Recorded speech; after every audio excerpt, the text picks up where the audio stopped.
This week on Newsnight, Florida adds hundreds of millions of dollars for water quality projects around the state, including for the Indian River Lagoon.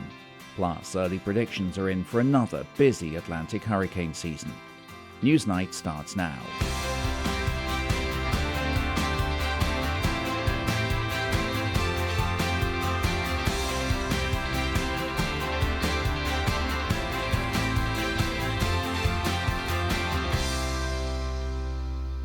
Hello, I'm Steve Mort. Welcome to Newsnight, where we take an in-depth look at the top stories and issues in Central Florida and how they shape our community. We start tonight with one of our region's most pressing environmental challenges, the Indian River Lagoon. Governor DeSantis in March announced millions in new funding for water quality improvements in the lagoon as part of a larger tranche of grant money for projects throughout the state. Newsnight's Crystal Knowles has the details. The 156-mile stretch of the Indian River Lagoon is North America's largest and most diverse estuary. The lagoon is so large, it covers 1/3 of Florida's east coast. In March, the governor announced $100 million for 25 water quality projects through the Indian River Lagoon Protection Program. Terry Breeden is from Brevard County's Natural Resources Management Department. The partnership of these state grant funds, city funds, and Save Our Indian River Lagoon funds allow us to leverage more funding to complete these projects in a more timely manner. The new lagoon funding is part of $389 million in new grants from the state designed to improve both the supply and quality of water throughout Florida. With the Save Our Indian River Lagoon Fund, we have been able to use that to leverage more state funding and grant funding from different agencies to complete these projects. Otherwise, these are all very expensive construction projects that would not be able to be done in the time frame that's reasonable to clean up the lagoon in a timely manner. Breeden says most of the Brevard projects receiving money in the latest round of funds are stormwater, sewer, and septic related. A lot of these projects in this particular grant funding is for septic to sewer projects and wastewater treatment plant facility upgrades for reclaimed water and stormwater treatment projects. A lot of these projects take time to permit, engineer, and then construct. So it takes time for seagrass to recover. That's our main goal, is to get seagrass to recover. So each project cleans the lagoon up a little bit more, and allows that seagrass to come back. Crystal Knowles reporting. Well, let's bring in our panel now to break it all down. Joining us in the studio this week, Molly Durick from Central Florida Public Media. You cover the environment, so you're the right person to bring in today. Good to see you today, Molly. Great to be here. Thanks for coming in. Asher Wildman also covers a bit of the environment for Spectrum News 13. Good to see you today, Asher. Thank you, Steve. Thanks for coming in. And Amy Green from Inside Climate News. The environment is all you cover, so really appreciate you being here Great as well today. Amy, Molly, let me start with you and the kinds of projects that this new lagoon funding is going to fund. What do we know? Yeah, so this is $100 million for 25 different projects impacting the lagoon. And as we just heard, it's part of a bigger, more than $389 million tranche of funding from the state. Most of the projects for the lagoon are going to be focused on septic to sewer conversions. Yeah. So basically getting folks on septic systems off of those systems and onto a centralized sewer system. So those nutrients don't run into the lagoon. Correct, yeah, and that's really important because septic systems aren't subject to kind of the same regulations and ongoing maintenance requirements as our centralized sewer systems, which are subject to more monitoring and inspection. So that should be a good thing for the lagoon, for sure. Let's just back up a minute, if I can, Amy. You've covered the lagoon extensively. Can you just give us the 101 on why this is important to the lagoon restoration efforts that are ongoing? Well, the problems that are happening in the lagoon, the lagoon is a place in Florida where they've, kind of particularly had these problems, and we've covered we've talked a lot about the manatee die-off in the Indian River Lagoon. But what's happening in the lagoon is similar to what's happening in waterways all across the state of Florida, which are these ongoing water quality problems and seagrass losses and nutrient pollution, which is a problem in waterways across the state, and that's related to stormwater runoff and pollution from urban areas and fertilizers and farming. Well, let's talk about manatee, shall we? Because that's one of the side effects, as you mentioned, of the lagoon pollution. What's the status of the the manatee population at this point in time? Well, you remember that manatees in Florida went through this horrible die-off in 2021 and 2022, where some 2,000 manatees died in the state, and it was this terrible situation. At this point, the U.S. Fish and Wildlife Service says the manatee population in Florida has stabilized, and the federal agency has proposed that the Florida manatee retain its status under the Endangered Species Act as threatened. And you'll remember that when they downlisted the manatee from endangered in 2017, this caused widespread outcry from conservationists and people who thought this downlisting was premature, and the problems in the Indian River Lagoon and the die-off there has only heightened those concerns. You've been covering this as well, Molly. I mean, are there people still around that want that endangered status back in place? Absolutely. I mean, we are not in as dire of a situation with the manatees as we were back in 2021 and 2022, but it's still not a great situation. Manatees are still very vulnerable, and I really want to point out, like, the seagrass coverage, especially, we just heard about, and that, of course, the lack of seagrass coverage is the big factor that prompted the die-off those years back. And now there is some good news. A couple of basins in the Indian River Lagoon, there are 5 basins, and the Mosquito Basin and the North Indian River Lagoon basins saw better seagrass coverage last year, 2024, compared to the year before. That is according to the Marine Resources Council. But those are the only 2 basins that have that indicator, the better seagrass coverage. So the other 3 basins, we're not seeing as much improvement. And so, there's certain parts of the Indian River Lagoon that are doing a lot better, but there are other parts that are still very much struggling. Well, talking about those nutrient releases, a part of what happens in the lagoon and other coastal waterways, of course, is dependent upon those nutrient releases from Lake Okeechobee. And then that, of course, goes to your reporting on the Everglades. You recently reported on concerns over the effect of the planned Doge cuts on Everglades restoration, which, of course, could have knock-on effects for waterways. What are you learning there? Yeah, well, the Everglades is so important because it encompasses much of our peninsula, including here in Central Florida with the headwaters of the Kissimmee River.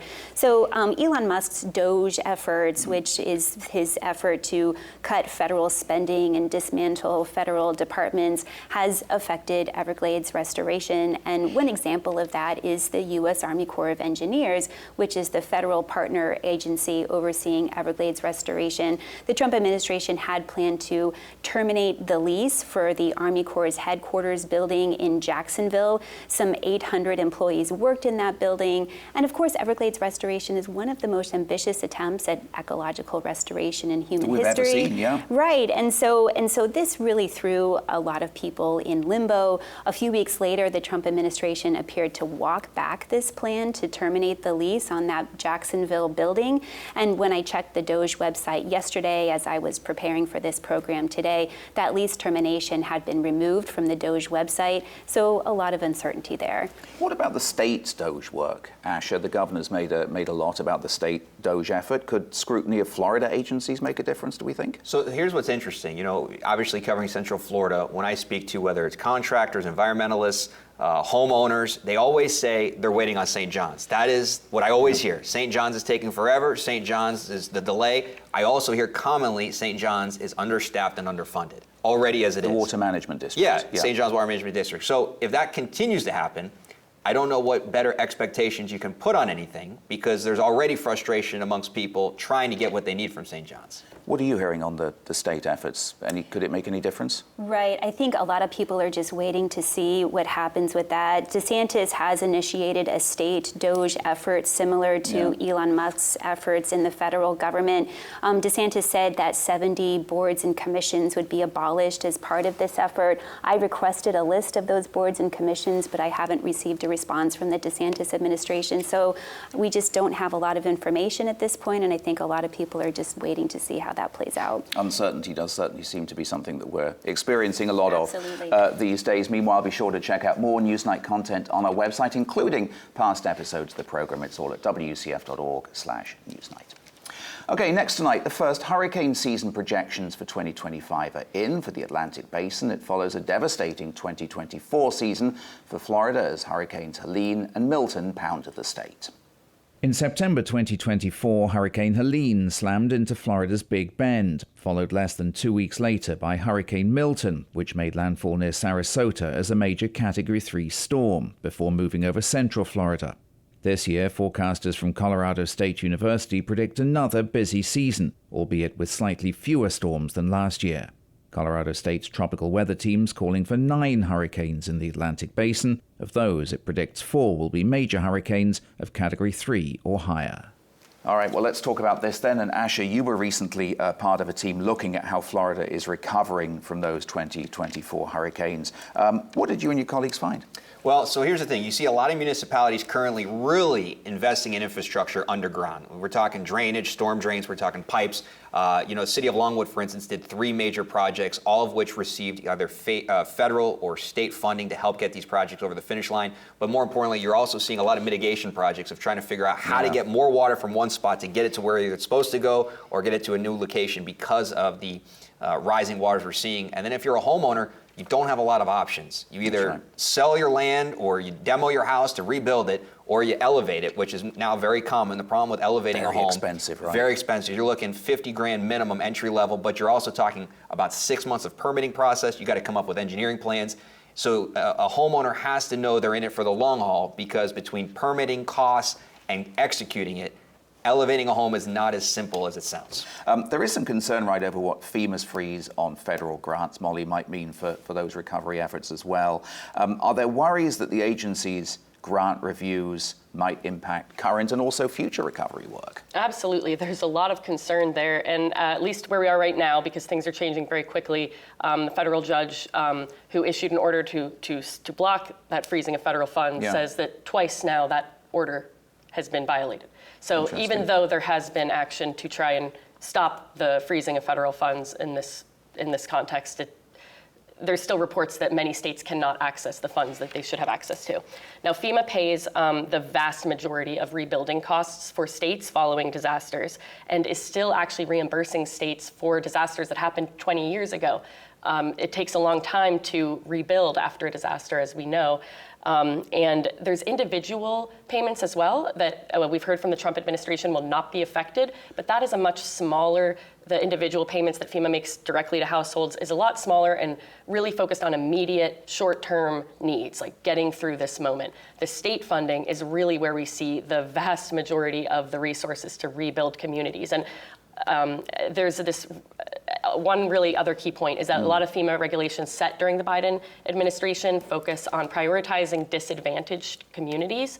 And this is based on demographics and environmental and health conditions. And of course, we know the Trump administration is cracking down on DEI initiatives. And so there is a lot of fear that perhaps that could impact the communities that might need the funds the most. Of course, applying for grant funding, Asher, and the kinds of assistance that you can get is confusing in the first place, right? When there are changes, that's got to make things even tougher for homeowners. For homeowners, it's interesting because you're first at the mercy of your homeowner's insurance policy and your insurance agents trying to tell you what you can do. But there are avenues homeowners can take on their own to try to figure out. But it's lengthy, there's application process. Nothing's easy. Nothing's going to take a couple weeks or a couple months. You're looking at 6 months short term trying to get grant money to, again, elevate your home, trying to get maybe some extra resources to put extra drainage in there, like with retention ponds. There's a perfect example of something out in New Smyrna Beach where a woman has had this property in her family for about 50 years, and the reality is they were the high spot 50 years ago. Now they're the low spot. What does that mean?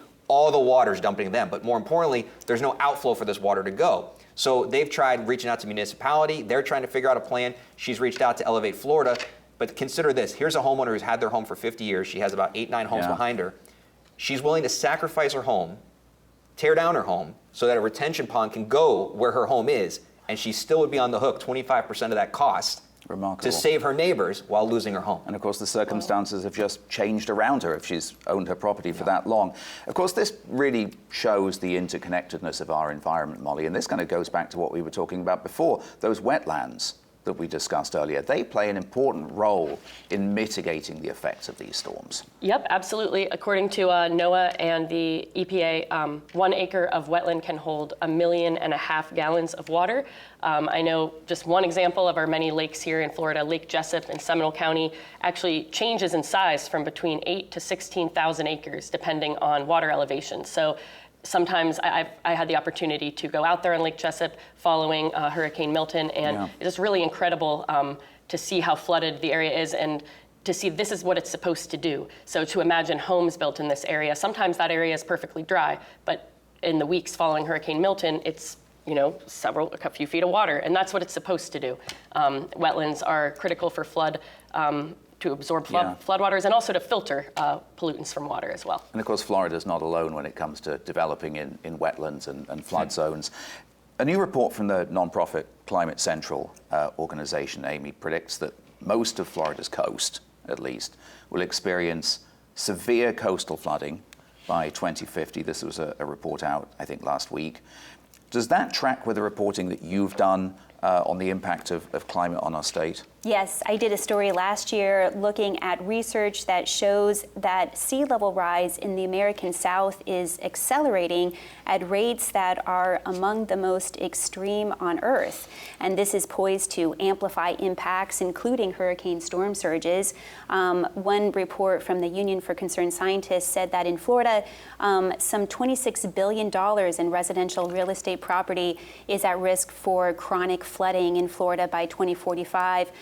With Miami-Dade and the Florida Keys and the Tampa-St. Pete area most at risk. And of course, our coasts are really the engine of our economy. Well, it's funny you say that because, when we were following up on Estero Island after what happened a few years ago, it's completely devastated. Like 90% of the homes are now gone. They're being rebuilt. And when you ask the homeowners or the builders out there, are you okay and comfortable after you saw what happened with that surge? Because that was unprecedented surge, 16, 18, 20 feet. Yeah. And they said, well, we know we just got to rebuild. And I said, but what happens if it happens again? Well, you find the next person who wants to come in and build. So, money can solve a lot of problems. The question is, how much money do people want to put in to solve those problems moving forward? But I think if they know it, and as long as people are willing to put in money, good luck to you. I think it also just begs the question of, as our coasts become more compromised by sea level rise, where are those folks living on the coast going to go? They're going to move further inland. And so this impacts everyone. It doesn't just impact coastal communities. And I think there's a big difference. There's people who want to come in, and there's people who've already been there. And it's the people that want to come in, I think, are willing to put up that kind of equity and capital. Whereas if you've been there, you don't have many options. Yeah, the governor, the president signed a number of executive orders, right, on issues that affect the environment. You've reported a bit on that. What are the main ones that have an impact there, and how do environmental groups view those? Yes, so President Trump has signed dozens of executive orders, and this is a complex and fast-changing situation. But the bottom line here, Steve, is that what we're seeing is an unprecedented and really a breathtaking rollback of environmental regulations in our country and a rollback of attempts to modernize our energy system and move our country to clean energy. And so just for example, the Trump administration has withdrawn the U.S. from the Paris Agreement, which is a joint global effort of more than 100 countries to move the planet toward cleaner energy and address greenhouse gas emissions. Elon Musk and his DOGE effort has really gutted environmental departments and programs at the federal level. And so what all this means to us as Floridians is that it leaves us in a vulnerable place in a state that already is vulnerable, uniquely vulnerable to impacts, climate impacts like sea level rise and hotter temperatures. And so just for example, with hurricane season approaching, it'll start June 1st, I'm getting ready to start working on a story about how these widespread changes at NOAA and FEMA might affect hurricane forecasting and hurricane response in our state. Well, it's all interesting stuff, and we'll keep an eye on it here on the program. Be sure to join the conversation on social media. We're at WCF TV on Facebook and Instagram. You'll also find us on X at Newsnight WCF. Okay, finally tonight, rural boundaries and efforts in the legislature to restrict the power of local governments to control development. Florida lawmakers are considering a bill that would deal a blow to locally imposed rural boundaries where development and urban sprawl are restricted. Orange County voters just last year passed a charter amendment establishing a rural boundary with 73% of the vote. Here's a portion of a recent committee hearing on the bill, starting with its Senate sponsor, Republican Stan McClain of Marion County. One of the things that we have to always grapple with is how do we supply enough homes for the people that are moving here, and certainly then we get into a back and forth between the communities that we live in and how much growth is taking place, but it doesn't change the fact that we have to find ways to make sure that housing is available for those people that are moving here. We have substantial concerns regarding specific provisions in Senate Bill 1118, particularly those preempting local government authority, overriding comprehensive planning, and altering current land development regulations. Those provisions could endanger agricultural lands, intensify urban sprawl, strain public resources, and severely limit opportunities for meaningful local citizen participation. This bill severely undermines local government ability to properly manage growth. I would love to walk through some of the provisions that are concerning, but I would suffice it to say that cities are not opposed to development. They are, however, advocating for responsible, well thought out, well planned growth that protects the existing homeowners and the community, and that ensures that we have adequate infrastructure in place to support that. All right, this is an important issue, especially for our community. And Asha, let me start with you. News 13 has been covering the rural boundary story pretty extensively. Just remind us to start with what this charter amendment that was passed by Orange County voters last year actually does. So ideally, they're trying to slow the growth, slow the development, and around areas that do not have a lot of growth and development already. Like, in other words, they want towns that are smaller, less condensed to stay that way. And, you know, this is kind of a twofold situation because, one, we're constantly hearing how the state's growing and how we want to get, or how the state is trying to accommodate more people moving into the state. Yeah. And then I'm actually going to bring in the wildlife a little bit to this, because one of the big things that's currently going on with the FWC is discussing the potential, is the potential bear hunt that they would like to do at the end of the year. And part of the reason they want to bring up the bear hunt is because they're saying that they're a nuisance in neighborhoods. Well, the reason why the bears are allegedly a nuisance in neighborhoods is because people have moved in to their neighborhood. You're building right on their boundaries there. Yeah. So eventually the bears have, you know, nowhere to go. And I know that's not exactly where we went with the question, but the point is wildlife is impacted.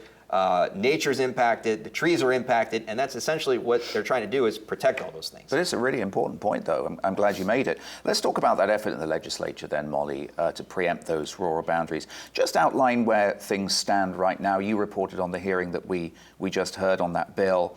What's it going to mean for the rural boundaries, both in Orange but also in Seminole County, which has been there for a while longer? Right. So assuming this bill moves forward, which as of today it has not advanced past that committee hearing that we just heard. Yeah, we're recording the show on Thursday morning, by the way, right. So things does not might mean that change, it won't. Yeah. But that day, it passed that committee by a vote of 5-3. And what I thought was very interesting was that former Senate President Passidomo, a Republican, did vote for the bill, but with a lot of hesitancy.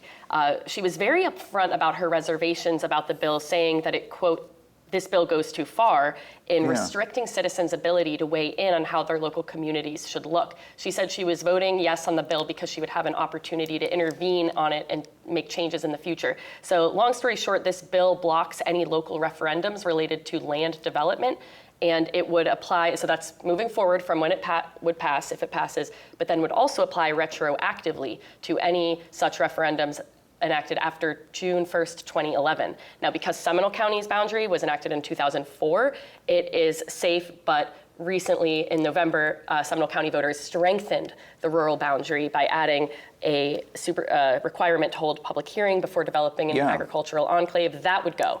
That would get rid of that since it is after the 2011. As far as Orange County's, that goes away. But the rural boundary itself would stay. In Seminole County, yes, because 2004 is when they voted that one in, which is before the 2011 date that was chosen. And I think there was a question in that committee hearing about why that date was chosen, and there wasn't really a clear answer. So that's where it stands right now. Right now, it hasn't advanced past that committee. It's obviously starting a lot of conversation. I know that folks with the Florida Association of Counties and Florida League of Cities who spoke at the hearing are still very concerned about it, but had said that it had improved. They were hopeful at least maybe they'd be able to work with legislators to make it less extreme. But yeah, it takes away local control of land development effectively. Well, Asha referred to this a little bit, and this is the development question and the balancing act that needs to be done. What do supporters of this bill say and why it's necessary? Is it just, we heard Stan McLean there talking about the sheer volume of people coming into the state. Great. You want to bring up Split Oak Forest? Yeah, that's also a very good question. Yeah, great tie-in there, because Split Oak Forest obviously is a protected area, but last year we saw the regulating agencies vote to remove those protections for a certain part of the forest so that we can build a highway through it. Now, most of the forest is still protected, but the fact that any sliver of it could be removed from those protections is sort of the point. Like the question. This is how it begins. How protected are the natural lands in Florida? Yeah. So, but yes, very good point, Asher. The supporters of this bill, which that's a very good question.